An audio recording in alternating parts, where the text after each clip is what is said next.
नवरात्रि का मतलब क्या होता है?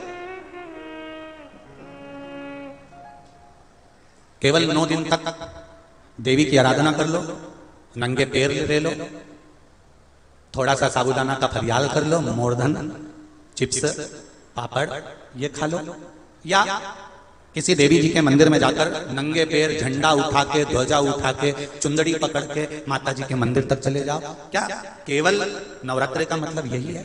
या फिर कहीं गरबा हो रहा हो तो गरबे में चले जाओ, क्या नवरात्रि का मतलब केवल यही है? या घर में जोत लगा लो, नवरात्रि का मतलब यही है? घर में जवारे बो दो, नवरात्रि का मतलब क्या यही है? घट स्थापना कर दो, क्या नवरात्रि का मतलब केवल यही है? अगर नवरात्रि का मतलब जानना है तो आपके मन में एक विचार आना चाहिए कि ये नवरात्रि केवल घट स्थापना के लिए नहीं होती है, ये नवरात्रि हमारे भीतर एक नारी के सम्मान के लिए प्रकट होती है कि नारी का सम्मान कैसे होना चाहिए।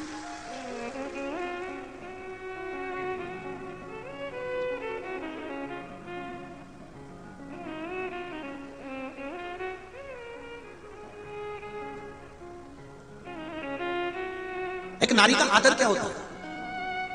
एक नारी का सम्मान क्या होता है? एक नारी के विचार, उसकी सोच, उसकी दृष्टि क्या होती है?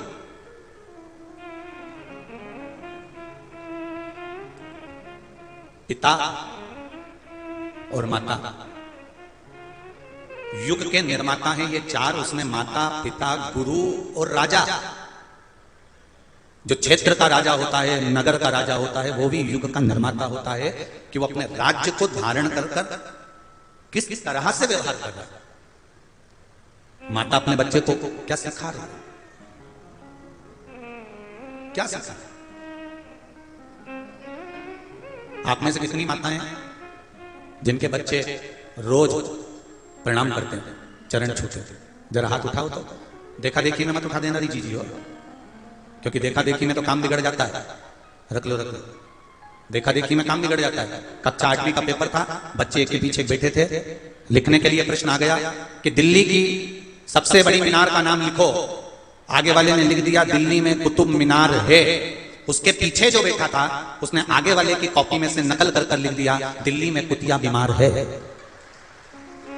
बाबा तुम आना भोले बाबा मेरे मकान में, तेरा डमरू डम डम बोले सारे जहान में। तुम आना भोले बाबा, तुम आना भोले बाबा मेरे मकान में, तेरा डमरू डम डम बाजे सारे जहान में। या चैत्र नवरात्रि में, शरदीय नवरात्रि में, आषाढ़ी नवरात्रि में, आदिकादिक पौष नवरात्रि में हम शंकर की, हम जगत जननी जगदम्बा की जब स्थापना करते हैं, या हम नूतन घर का प्रवेश करते हैं, या गणेश जी की स्थापना करते हैं, या कोई दुकान को प्रवेश करते हैं, या कोई शुभ कार्य करने के लिए अग्रण्य होते हैं, तो हम कलश की स्थापना क्यों करते हैं? आज शिव महापुराण में शुरुआत में अपन शिव और पार्वती की यही संवाद को लेकर चलते।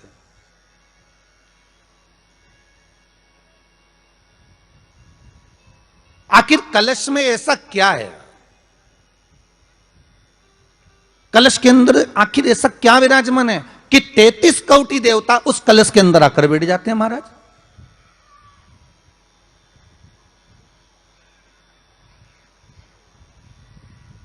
आप कोई यज्ञ करने जा रहे हो, आप कोई पोथी पुराण करने जा रहे हो, आप कोई अच्छा कार्य करने जा रहे हो, तो ब्राह्मण देवता कह देते कलश की स्थापना होगी, कलश की शोभा यात्रा निकलेगी, कलश यात्रा निकलेगी, कलश विराजमान होगा।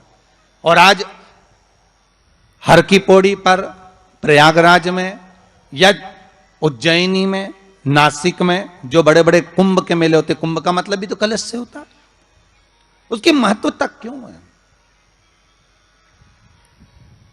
उस कुंभ की, उस घड़े की महत्वता कहां से प्रकट हो गई? शिव महापुराण की कथा कहती है महाराज, भगवान औघड़दानी शंकर स्वयं आद्य शक्ति जगदम्बा से कहते हैं कि जगदम्बा तू क्या चाहती है बोल। तो जगत जननी जगदम्बा कहती है कि जहां मैं हूं वहां शंकर है। ये आपने कह दिया, पर जहां शंकर है वहां पार्वती का होना जरूरी है। उसके लिए सिद्ध करने के लिए एक स्थान ऐसा बनाया जाए जहां पर शंकर विराजमान है और शंकर के साथ पार्वती विराजमान है। तो शिव जी ने कहा, पार्वती उसके लिए मैं तुझे एक सुंदर कलश का निर्माण कर देता हूं। दुनिया का रचनाकार, दुनिया की रचना करने वाले महाराज, संपूर्ण ब्रह्मांड की रचना करने वाले, जिनको भगवान शिव ने स्वयं ब्रह्मदेव से कहा है कि ब्रह्मा जी तुम सृष्टि खंड को आगे बढ़ाइए, सृष्टि की रचना करिए। और आज ही के दिन, यही चैत्रीय प्रतिपदा के दिन, यही इसको कहते हैं नया संवत्सर, नया वर्ष। हिंदू धर्म में क्यों कहा जाता है? आज ही के दिन ब्रह्मा जी ने महाराज सृष्टि की रचना करना प्रारंभ करा था। आज ही के दिन भगवान शिव और ब्रह्मा का संवाद हुआ था। सीधे भगवान शंकर ब्रह्मदेव के पास जाकर बोले थे, हे ब्रह्मदेव आप सृष्टि की रचना करिए। तो ब्रह्मा जी ने पूछा था, सारे नक्षत्र आपने बनाए, सारे दिन आपने बनाए, सारी घड़ियां आपने बनाई, सारा पल आपने बनाया, मनुष्य की श्वास गिनती, काउंटिंग, अर्थात मनुष्य के शरीर की रोमावली, ये सब आपने निश्चित करी है। तुम आना भोले बाबा, तुम आना भोले बाबा, मेरे मकान में, तेरा डमरू डम डम बाजे सारे जहान में। तुम आना भोले बाबा, तुम्हारे मकान में, तेरा डमरू डम डम बाजे सारे जहां।